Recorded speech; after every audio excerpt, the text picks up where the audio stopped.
Hello, and welcome back to Balanced and Blissful Energies podcast. I'm Elizabeth Hechavarria, medical doctor, medical intuitive, and energy worker. And I'm here again with Craig Meriwether, who, if you recall from a recent episode, he is a past life regression expert as well as a hypnotherapist.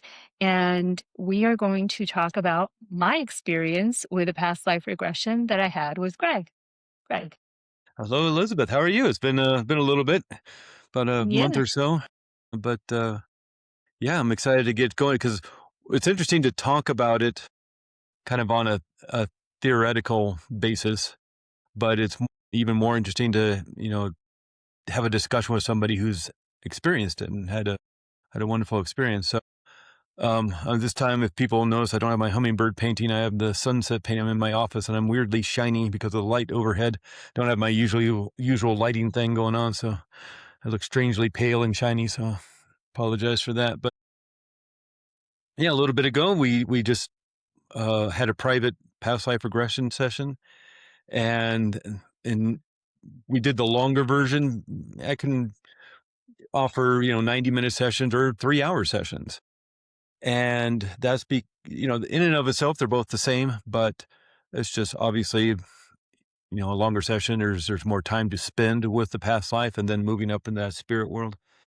Yeah, And I can't so, imagine actually a 90-minute. I think 90 minutes in, there was still a lot more to go. Mhm. That's kind of how it felt. And just to mention, as the experiencer, the person who's going through the past life regression, the time just flies. You really don't notice that you're lying down for 3 hours. yeah, It probably that's a good point. different There's for you. a, an interesting time dilution aspect to moving into a trancey state. And while you can call it meditation or hypnosis or trance or this obviously altered state of consciousness by moving down to the alpha, maybe even theta brainwave states, we are having a conversation. You are consciously aware. We want that for the recording, for your own edification and your own research later on. We don't want to analyze anything during the session. We want you to pull in information. You got days, weeks, months, years ahead of you to analyze all the information you gather. So we want this to be a gathering mission, if you will. And so there is a conversation. Now, of course, we're doing a group session, even like a group session over Zoom. That obviously has to be more of a generalized past life experience that you're just having on your own in your own body, your own mind. And, obviously writing down, journaling right afterwards is super important. But in terms of doing a one-on-one session, again, over Zoom, or if you happen to be in Flagstaff, Arizona, we can do it in person. But if we're doing one-on-one, we're having a conversation and you're narrating your experience. And I'm sure with my own experiences I've had in the past with past life regression, you're probably only narrating about 10-20% of your experience. You're just Right. kinda given the generalized, just to be kind of, broad about it, but if somebody's, like, on a ship out in the ocean, it's, "Well, I seem to be on a ship, and there's a lot of crew around," and, you know, you're not giving the details of every aspect of the ship you're experiencing or the sea, but you're Hmm. giving enough detail so that later on you'll remember your experience, and, with modern day technology, you'll get a transcript of it. It's a fascinating experience. Yeah. And I can just say also from my, what it felt like going through with you is that you were asking me, you were prompting me for, first was just to like look at my body to see was I a woman or a man, what was I wearing, and this sort of thing. And because at first, you're like, or at least for me, what happened was that I was in the perspective of that person that I was in some other Yeah, lifetime. And I was seeing everything around me as if though I was physically there. And so then looking at my body gave me like a different perception of like, okay, this is yeah, actually a physical vessel that I'm inhabiting. I'm not just like remote viewing something or whatever. right. Um, and so I found that really helped anchor me into that lifetime that I was in. And then your prompts of like, well, where are you going? Well, what are you doing? That really also helped to kind of orient me to time and place and just get the information that otherwise it was just sort of like being dropped into a movie without necessarily knowing much about the Yeah. story. Yes. Yeah, and this is a memory. It's not like you're time traveling. This isn't like the movie Back to the Future or anything like this. You're not going back in time, um, exploring it as if you're really there. You're just in this way. Your higher self, your super conscious level mind, is bringing you this information. The way your brain, this antenna of your brain, is translating the information. It seems like point of view that you're actually there, looking through your It's own like a two VR eyes. movie. It's like a Yeah, VR yeah, experience, you yeah, know? Yeah. yeah. And that, and it may be different the next time you do it. But it's just the way, like, we're sort of, we talked about this the first time, but sort of like you're pulling in this digital information through a funnel into this 3D analog brain. And so your mind has to translate it, and may have to make some accommodations on how you're experiencing it. It may take a moment for it even to open up. And that's what's frustrating to me is with some people who are doing this experience, or especially if it's a group experience, they may not be able to tell the facilitator, the guide, that they're not experiencing anything. It may take a moment for the information to appear or kind of warm up in your brain, sort of like those old TV sets that took, 25, 30 seconds to warm up. You turn it on and there's nothing. And then all of a sudden, Yeah. there's your image and your sound. It, it may take a moment. Or I've worked with people, they were blind, so they don't see anything in that past. Not they're blind in this life, they're blind in that past life. I did one where I didn't, it was all black. I didn't see anything. I'd done past life regressions before and never had a quote unquote issue. But this time it was like, it's dark, it's black. I was like, and I was thinking in my mind, I was like, hey, maybe I'm blind or something. And then all of a sudden it just got this intuition to get up and move. And I walked out of a cave. And I was Mhm. back in kind of the, 2000 years ago situation.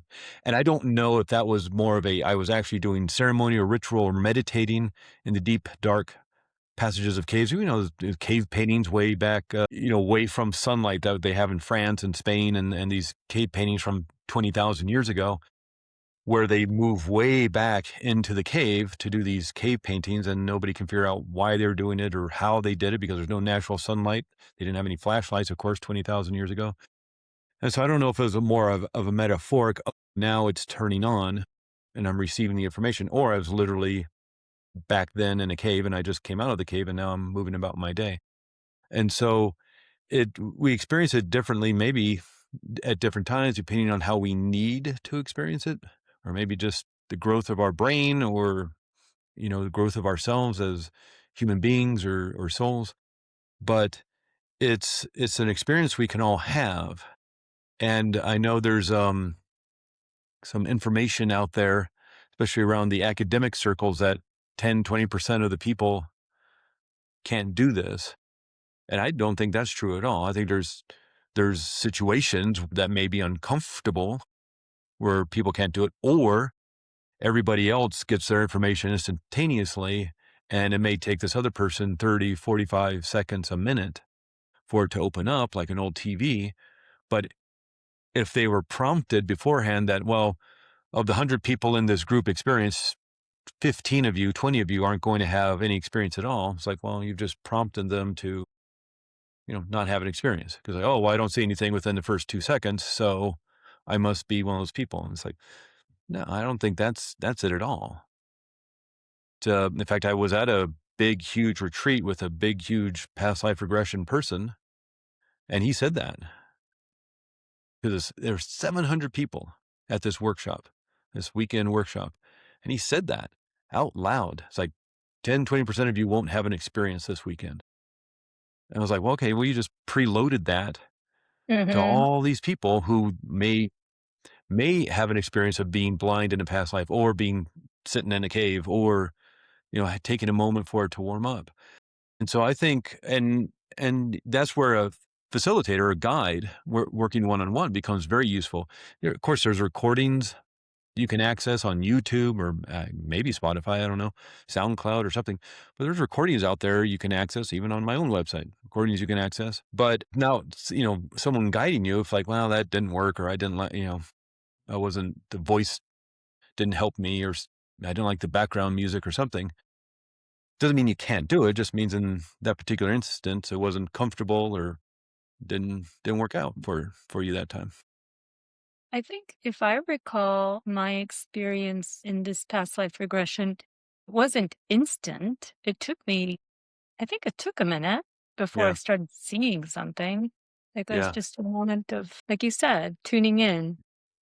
Yeah, Like, and we might have talked about this last time, but there's that great movie Interstellar by Christopher Nolan, and has Matthew McConaughey and Hathaway. And if you haven't seen it, it's an extraordinary movie. I suggest mm-mm, everybody see it. That's the Christopher Nolan movies, including all the Batman movies, the Dark Knight movies, and Inception, and all those movies.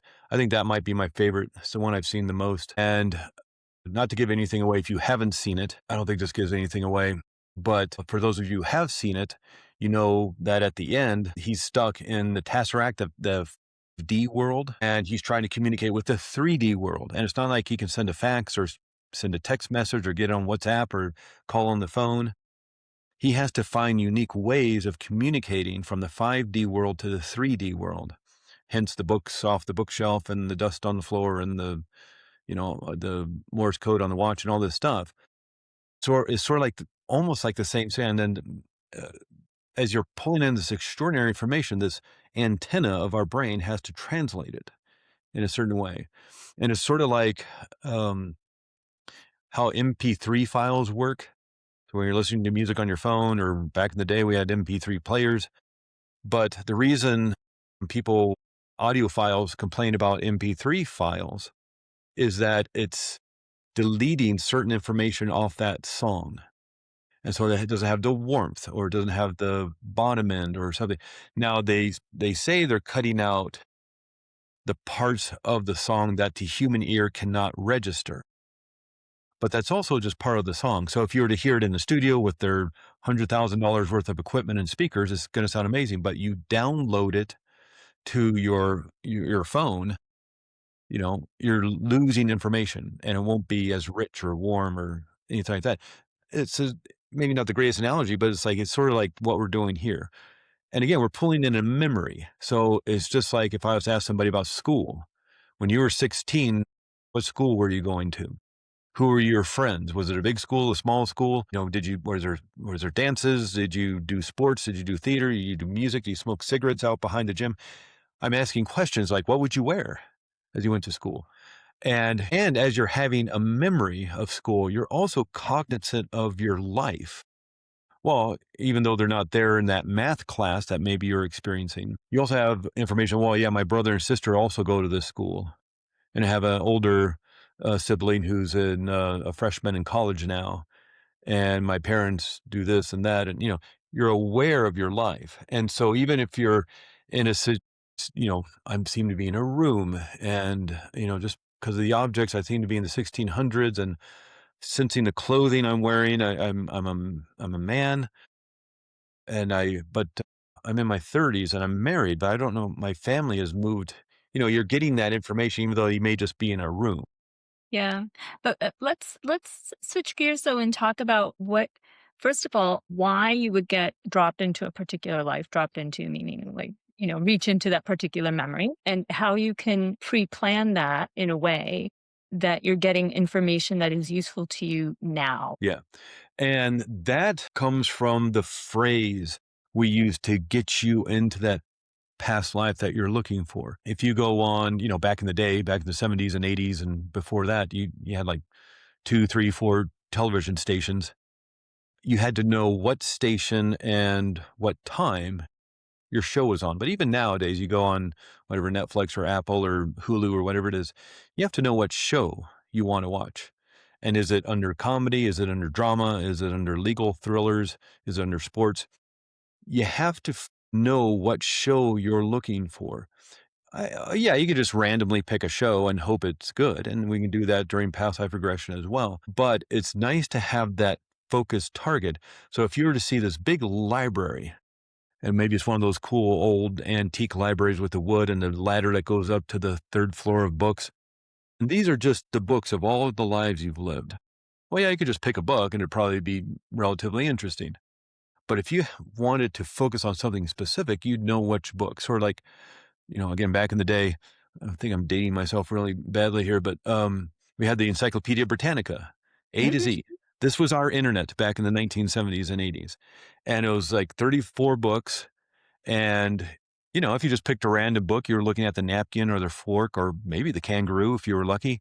But if you needed to look at polar bears, you're doing a report for school and you're doing a report on polar bears, you knew which book to pull. So it's the same with this. If we focus on a phrase, go back to the past life that dot, dot, dot. And if somebody is experiencing, let's say, some anxiety or anger, they've done years, and that happens a lot to me. People come to this work because they've done the years of talk therapy or cognitive behavioral therapy or depth psychology or whatever they've been doing, EMDR, and they still hurt and they're still in pain. I still have this anger, this anxiety, and they read Brian Weiss or Dolores Cannon or Michael Newton or my book or whatever, and they say, this feels comfortable. This feels familiar. I think past lives may be the way to go in terms of looking at this anger. So we might say, go back to the past life that is influencing all this anger or causing all this anger in this current life, or go back to the past life that is karmic cause of all this anger in this current life.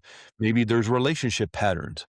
Why do I always pick these type of men or these type of women? Why do my relationships always end? Well, go back to the past life that is influencing how I, engage in relationships in this life. We want to make it, you know, fit with what you're wanting to look at. And it may just be out of curiosity. And so, people just want to see a past life because it's fascinating. It's interesting. It's like looking at your genealogy or ancestry. It's fascinating. It can be really interesting. Well, maybe it's just go back to the past life I had before this one, or go back to the past life that is influencing my current life, or most influencing my current life. Your higher self knows what life that is, bring you the right information in the right way. Now, some people may have a very hyper realistic experience of that past life. Like maybe you did, like you're actually there and you sense the clothes on your body and wandering around the different scenes we access. Other people may just kind of sense what is happening as they get some vague images. And that may be because maybe it was super intense and your higher self, maybe your spirit guide even wants some removal from the intensity of that past life. I did a past life regression with somebody, and generally, let me preface this story real quickly with, generally people experience a life. And if somebody lives to whatever, 80, 90 years old, now, of course, we can't experience every day of a 90-year life, even in a 3-hour session. So we're going to focus on 4 or 5 important specific events in that life that have to do with influencing your current life, would have to do with creating this pattern of relationships in your current life, have to do with the anger that person is experiencing in this current life. And so you'll drop into the scene of the first one. Maybe you're 25, maybe you're 12, maybe you're 50 years old, but you'll establish the scene. Then I'll say, I'm going to count to 3, and on 3, you'll move to the next important event, whether you're younger, older, the same age. 1, 2, 3, and you go to the next scene. And it may be linear in chronological order. You start at 8 years old, and then you're 16, and then you're 25, and then you're 40, and then you're 65.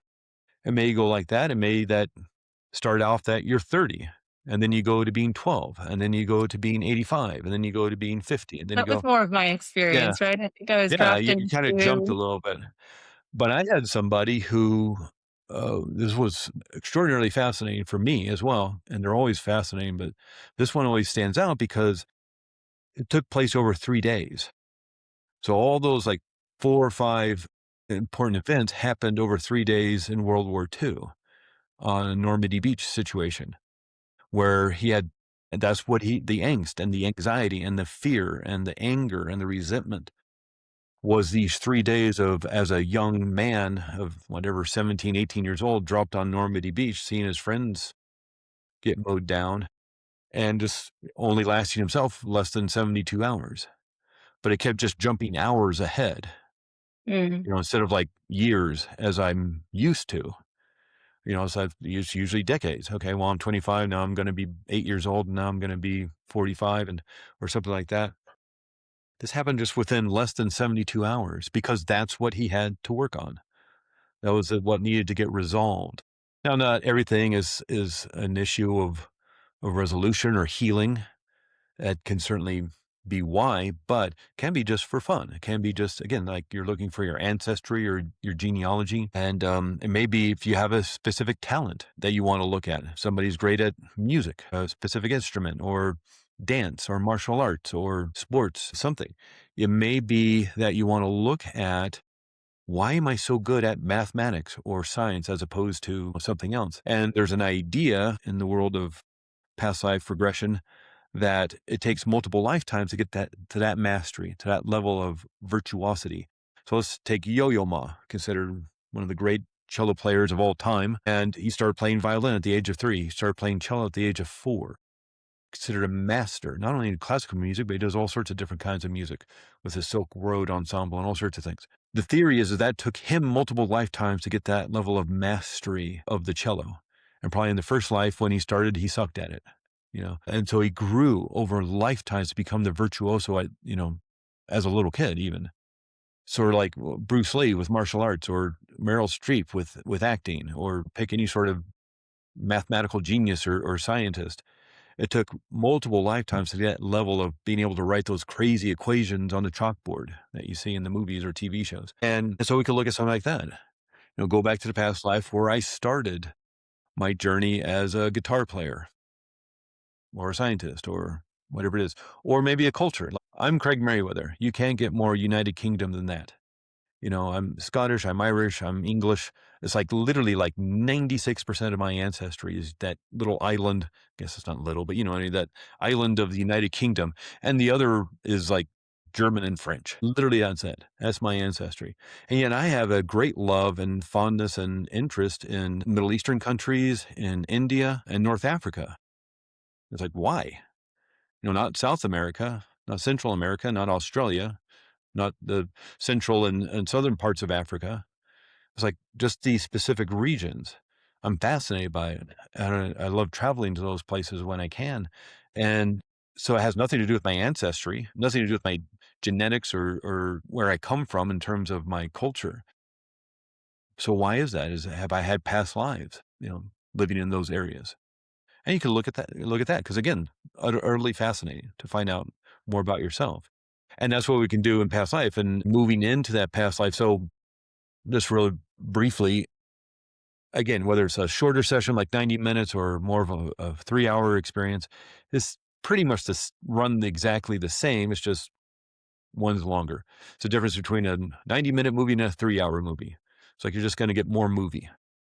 So with this experience, if you've never done any of this kind of work before, whether of hypnotherapy or past life regression, we'll do a warm-up exercise, just kind of showing you how it works and that you can do it, warming up the 5 senses kind of thing. And then we'll move into experience. We'll talk a little bit more about what you want to work on. We'll have emailed back and forth a few times, maybe even gotten on the phone call to talk about it. But, if we're doing a Zoom session, I'll send information about how a Zoom session works and how to get comfortable in your own home and all that. We'll talk a little bit about that. We'll do the warm-up exercise, but then we'll move right into the past life regression. And again, we're looking at 4 or 5 different specific events in that life.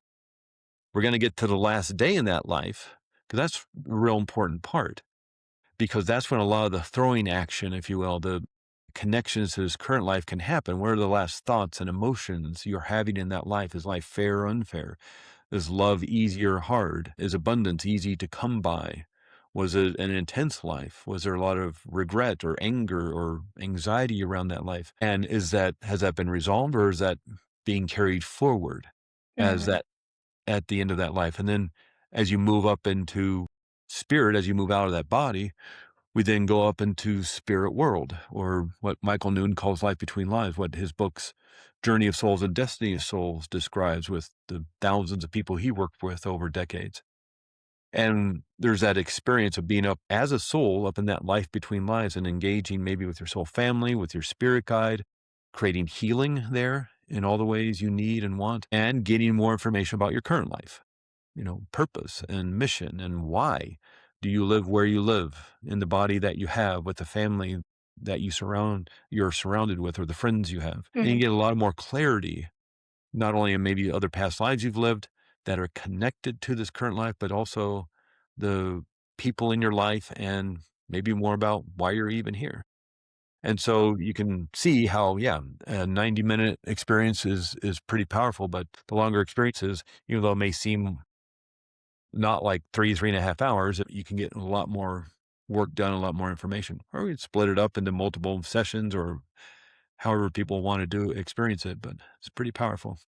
Yeah, and I just want to share that from the perspective of the person who's going through the experience. I could not really make sense of things as I was going through it, meaning I was just felt like I was reporting back a lot of information. I was feeling things. I was feeling some of the emotions, some of the regrets. And it wasn't really until I got to the life between lives part of the session that I could start to see the how things were, like what the relationship was with my current life, what were the resonances with my current life, and where um where I was sort of like in this life dropped into that movie of and take it from here, right? And take it from the end of that life, and how are you going to resolve that bit that you said I could have done that better. Yeah. Yeah. And that's where, you can be 85, 90 years old, 103 years old in this current life and still be feeling the hurt and pain of things that happen, abuse, or maybe growing up in an unsafe home, things that happen when you're 5, 6 years old, even earlier. And so if you can hold on to that stuff for some 80 years, decades and decades, and it still affects you physically, like you're just explaining, you're having a physical response to some of the issues that you're having to resolve and you're going through and you're experiencing again. But it's just like, again, remembering back in school, maybe somebody who got bullied when they were 10 or 11, 12 or 16 or 18, they got bullied and you're thinking about it 80 years old. And they're like, yeah, when I was in school, they bullied me and they make fun of me and they called me names. And that hurt and that resentment and that anger may come right back, even though it was decades ago. And so you can imagine, well, what about the deeper experience of us as souls, as spirits? What if we're holding on to something that happened, being dropped down on Normandy Beach? This whole thing probably happened to him within, 2 months of getting either joining or, the army and then quick basic training and then on a plane and boat to Normandy Beach and then it's done. Yeah. That's got to cause a lot of hurt and pain because Yeah. it didn't get resolved and it wasn't fair and it shouldn't have happened.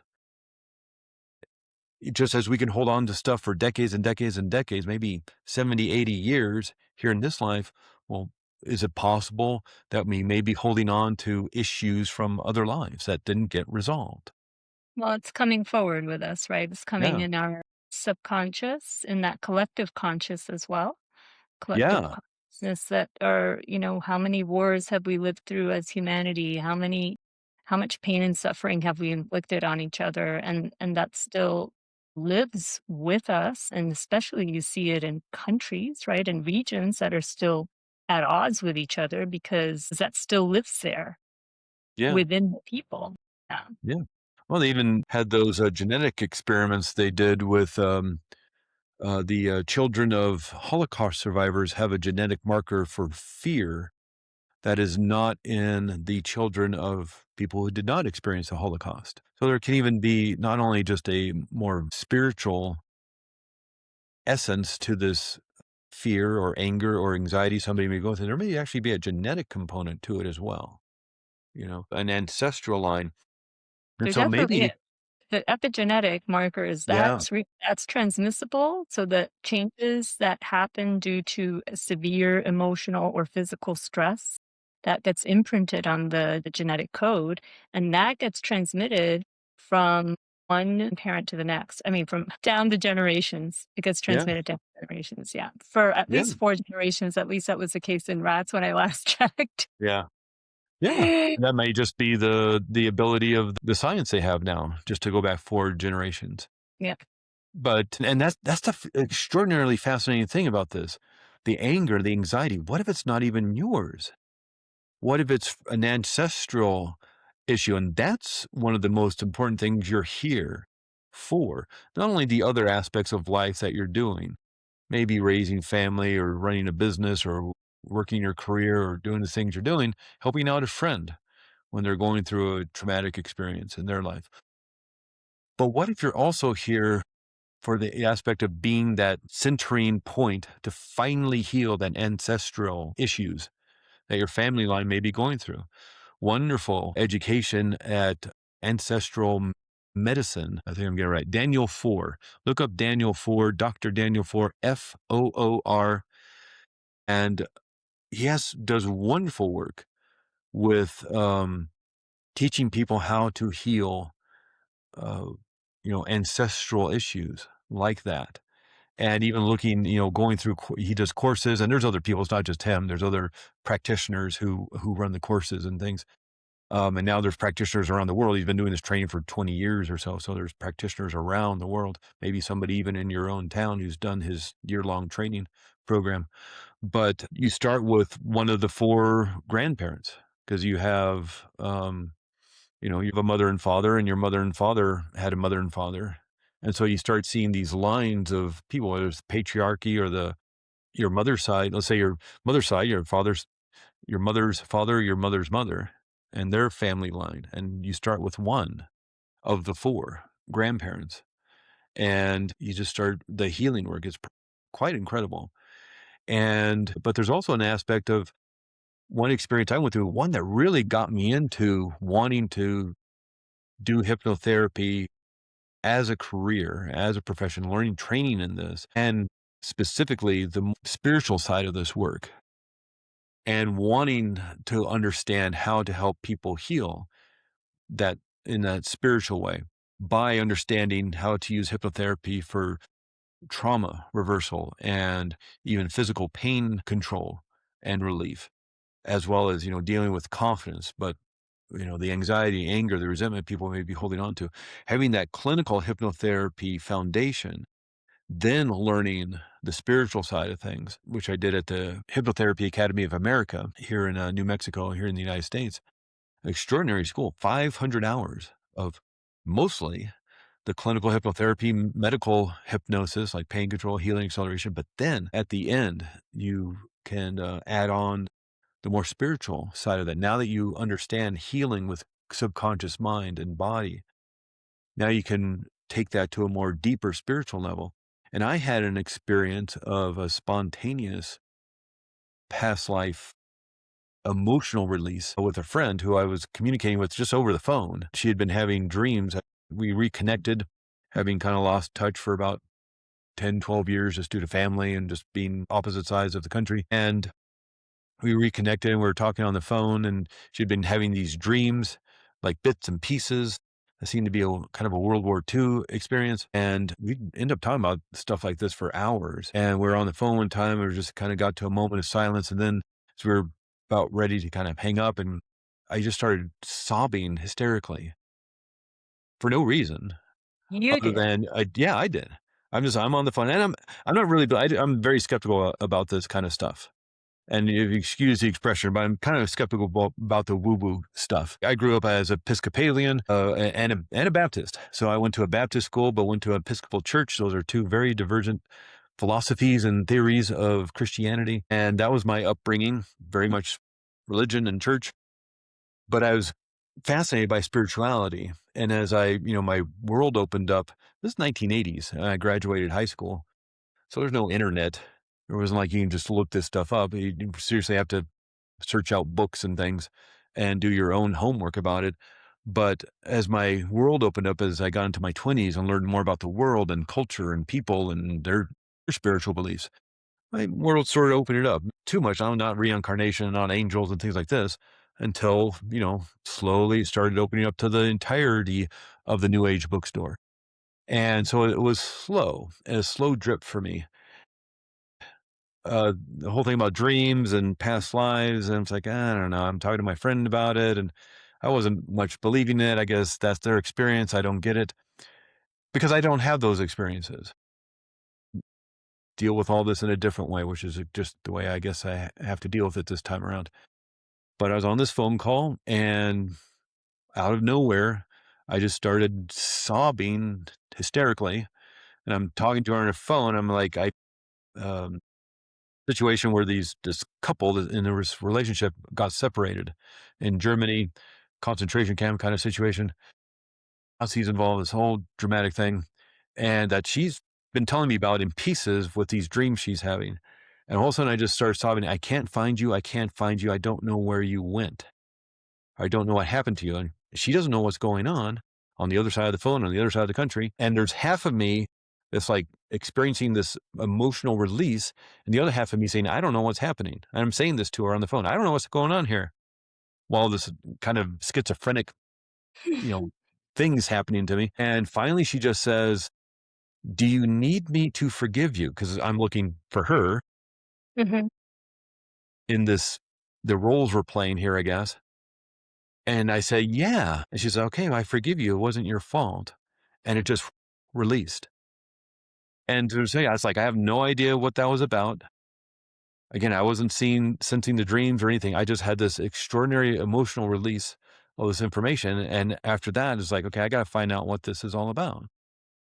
And it led me more into the past life work and more about hypnotherapy. I'd already used it myself for some healing of current life stuff. And it was just, it's my skepticism and my disbelief about a lot of the stuff that makes me want to learn more about it. It's my whole book, Past Lives Guidebook, is about my skepticism and looking into the science of it all and the history of it all and what other cultures and religions think about it. And it's just fascinating to me that we may be holding on to stuff. And I can't tell you that that was even my role back in that situation.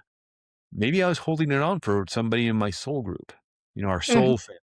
This kind of, according to the Michael Newton work of Journey of Souls and Destiny of Souls, we have these soul groups, sort of like you meet all your friends in first grade, when you're 5 years old at your first year of school, and you just follow, you just keep going in the same class, maybe with the same teacher, like your same spirit guide or and you just play different roles. It's like you're actors in a acting troupe, a theater troupe. And in the first of the year, you're doing one play, and everybody has a certain character and a role they're playing. Here's the script, and here's how the characters are going to develop from Act 1 to Act 3. Then you take a break, and then in March you do another play, but you're all playing different characters and different roles in a different time period, different part of the world, even. But you're still the same actors. You're still the same people. Just now Mhm. you're playing a different role, a different part in a different situation. Well, what if my friend and I, and maybe the others that were involved in the situation here on Earth this time around, what if we came to help some of our soul group release and let that go because it was so traumatic? Mhm. We were like conduits of that healing. That was one of the theories I've come up with, having thought about it for the last 10 years. What if that whole situation, meeting her again, just like reconnecting almost by accident, set up that whole thing? Okay, now it's time to heal this. You're both in a place emotionally, spiritually, in life, older now, that you can be the conduits to help your friends, your soulmates, part of your soul family heal this. Maybe it really was us back then, or I don't know. Maybe it was ancestor type healing using the metaphor of World War II. And this is the thing that is fun to think about and journal about and talk over a cup of coffee or something for a bit. But I don't know that we have the capacity in this world to really understand it all, the entirety of that huge library of Mm. information. I think we could pull bits and pieces of it. And it's sort of like that story of the four blind men and the elephant, and they're touching the elephant, and one says, oh, I have a snake. One says, I have a tree trunk. One says, I have a piece of rope or something. It's like we're just getting bits and pieces of it, and we don't see the entirety of the elephant. Yeah. That's I my think theory of life. I Might think might that might change next week, but that's it right now.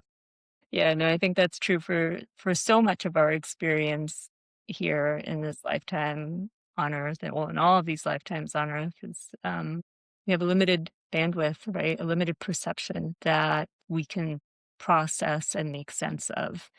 And some have more bandwidth than others. Some can access rather spontaneously more information, you know. I think that when you need that kind of access, you go for it. You go to, Yep. it's a psychic medium or somebody who works in the Akashic records like I do, or yeah, and you try to get more of this meaning making information. And that meaning making is really what helps get through difficult experiences in this lifetime. Yeah. Yeah, and I think what you say is absolutely true. It's just like talent in anything. I can play tennis, but there's no way I'm hitting 120-mile-an-hour ball back to some, when I'm playing against one of the greats. And just like we can all probably, to a certain extent, learn how to play the guitar, or play the piano, or play the cello. But there's some people who just have that gift of that instrument, or I can do math, but I don't have the ability to just do those wild equations just off the top of my head. And so there's people with certain skills and talents, including on the more spiritual side too.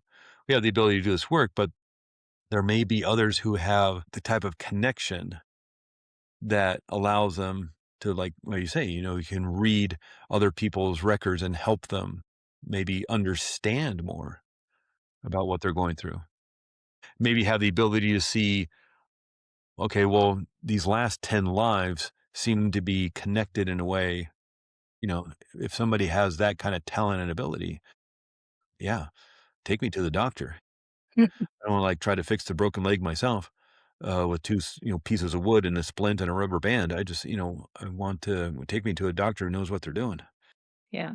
I mean, but the fun part of what you're offering through past life regression and others are offering as well through past life regression is that you get to dip into that yourself and get some of that direct information yourself through the assistance, of course, of your higher self, leading you to that lifetime and those snapshots of that lifetime that will help you to either resolve something that's really difficult right now, for example, anxiety or anger or grief, or to help make sense of like your life trajectory, as that was something that I experienced. And what I was looking at was I asked like about how to look at a lifetime that was reflecting or that would help me understand how my experience, or not just my work life, but my vocational experience, say the shifting vocational experiences that I've had and how that is influencing me now. And that's exactly what I was shown.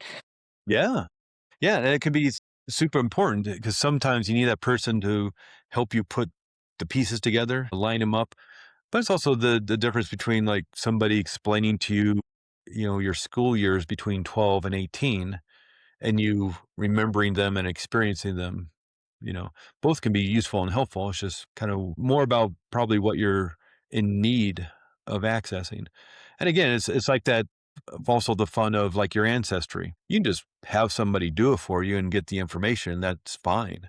But sometimes the hunt is a little bit fun too. And that discovery of it yourself is kind of fun. But again, it's also that idea of that, again, that movie Interstellar. It's like, yeah, there's all this information and you're pulling it into this 3D world and it may communicate to you in a unexpected way because we read the books, Brian Weiss or Dolores Cannon, whatever. It sounds very exciting and fascinating, and maybe got goosed a little bit by the editor, the publishing house to make it a funner read, or maybe that's how this one person, because Many Lives, Many Masters, the book that kind of set off the modern day past life regression movement, that's just about one person and her one, well, several experiences, but of one, this one past life.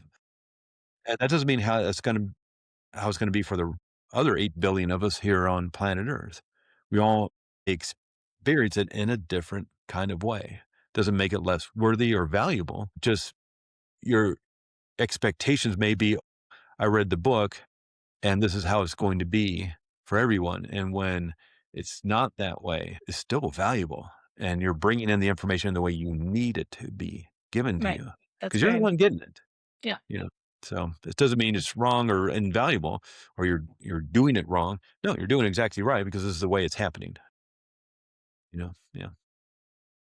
Well, Greg, thank you so much for Yeah. your time. I'm conscious of your time limitations as well. So if there's anything else that you want to share before closing. I'm happy to talk to anybody about this. If you have any questions whatsoever, certainly email me or we'll get on a Zoom call or something and chat about it. I'm happy to do that. People or a phone call. Sacredmysteryhypnotherapy.com is where you can find me. And the book, if you're interested, Past Lives Guidebook, talks more about the science and the history of it all. Start off with Neanderthal burial sites, and it indicates that any sort of thoughts about life after death with Neanderthals 50,000 years ago, and then we come up to present day science. So, yeah, it's an interesting book, more born out of my own curiosity and skepticism about it all. And I think by the end of the book, you just have to walk away with, yeah, this is absolutely true. Yeah. But the science seems to indicate it and doesn't seem to indicate this is a one and done. So it's a fascinating, fascinating world. So if you, any questions, certainly reach out. I'm happy to talk with you about it. Thank you. Thank you all for watching. And please remember to subscribe and hit the like button and share your comments. Have any of you experienced a past life regression? Has that helped? Has it opened up new areas of exploration for you? Love to hear it. Thanks.